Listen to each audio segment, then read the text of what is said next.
The strangest thing about World Cup 2026 isn't on the pitch. It's in the stands. Football was never supposed to be a luxury product. Look at the stadiums around World Cup 2026. The stadiums are full. Yet something feels completely different. The chants are quieter. The flags are smaller. Listen carefully after the opening whistle. The loudest sound isn't a crowd roar. It's the stadium announcer over the speakers. Half the stadium reaches for a phone after a goal. 20 years ago, they would have reached for the stranger standing beside them. And for millions of lifelong supporters, simply getting through the gate has become impossible. Long before billion-dollar sponsorships, hospitality suites, and VIP experiences, football belonged to ordinary people. It was born in factory towns and working-class neighborhoods. It grew in muddy parks, under cold autumn rain, and in communities where a match ticket was one of the few pleasures people could afford. For generations, the World Cup represented the purest version of that idea. Inside a stadium, social status disappeared. A mechanic from Buenos Aires could stand beside a teacher from Casablanca. A factory worker from Zagreb could celebrate with a banker from London. Different languages. Different backgrounds. Different lives. For 90 minutes, none of that mattered. The only thing that carried value was passion. Your voice mattered more than your income. Your willingness to wave a flag mattered more than your job title. The atmosphere that made the World Cup special was not created by sponsors, broadcasters, or tournament organizers. It was created by the people in the stands. And that is exactly why the pricing of World Cup 2026 feels so significant.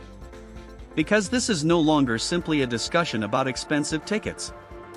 It is a discussion about who football is actually for. Across the tournament, ticket prices have climbed to levels that many ordinary supporters simply cannot justify.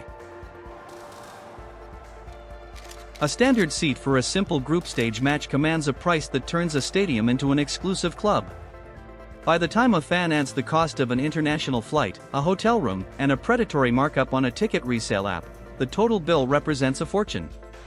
For the first time, millions of lifelong supporters are discovering that the greatest event in football has become financially out of reach.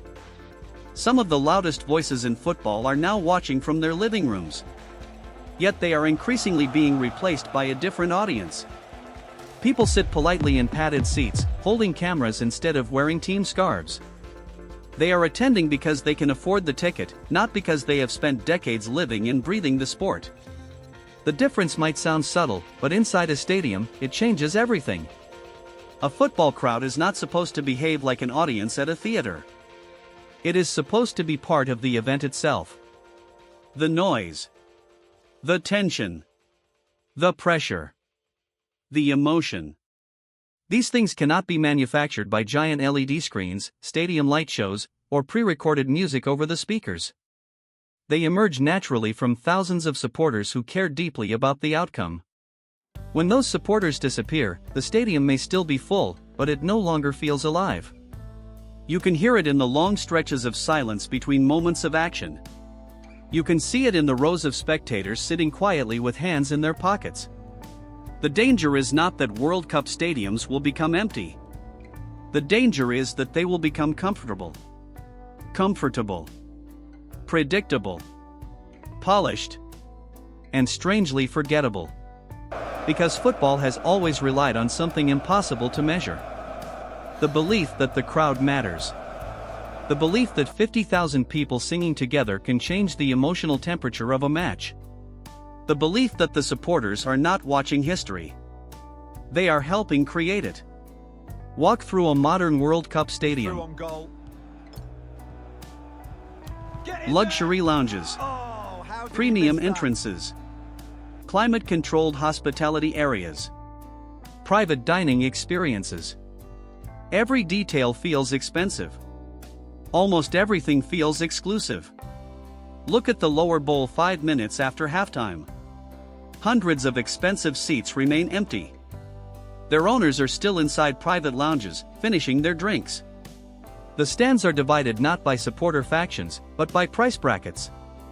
The air is filled not with the smell of cheap food and beer, but with the aroma of high-end catering. The sounds are not the spontaneous outbursts of human emotion, but the carefully curated playlists blasted through state-of-the-art sound systems. This is the transformation of a sport into a commercial product. It is a process that strips away the rough edges, the unpredictable elements, and the genuine passion, replacing them with a polished, predictable, and sanitized experience. We needed that one. It is an environment where the wealthy can feel secure and entertained, while the true drivers of the sport are left outside, unable to afford the price of admission. This shift changes the relationship between the player and the spectator. When players look up at the stands, they no longer see a wall of fanatical devotion. They see a crowd of detached observers. They feel a vacuum of energy where there should be a tempest of noise. Players always talk about the 12th man. But what happens when the 12th man can't afford a ticket? The stakes feel lower because the people in the stadium do not have skin in the game. Their lives will not be altered by a victory or a defeat. They will simply finish their drinks, check their social media notifications, and move on to the next entertainment option. A chant that took 30 years to build can disappear in a single tournament. Not because people stopped caring. Because they stopped being able to afford a ticket. The songs sung in the stadiums are passed down through generations. The rituals of match day are a vital part of the social fabric in working-class neighborhoods. When you price these people out, you break that generational link. You erase the history and the traditions that give the teams their meaning. You turn a living, breathing culture into a museum piece, an artifact to be consumed by those who can afford the ticket. Without a young, passionate, and embedded fan base, the sport will eventually lose its cultural relevance, becoming just another entertainment option in a crowded market. Look again at the empty spaces in the lower bowls during the first 10 minutes of the second half.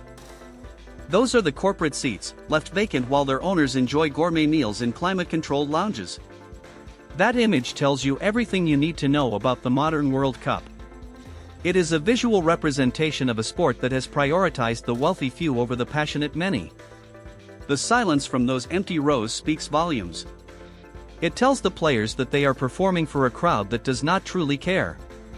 It tells the millions watching at home that the event they are witnessing is no longer theirs.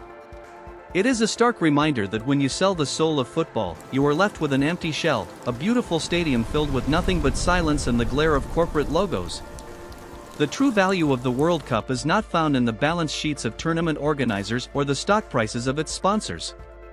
It is found in the joy of a child watching their hero score a goal, in the tears of a fan whose team has just been eliminated, and in the shared experience of a community united by a common passion.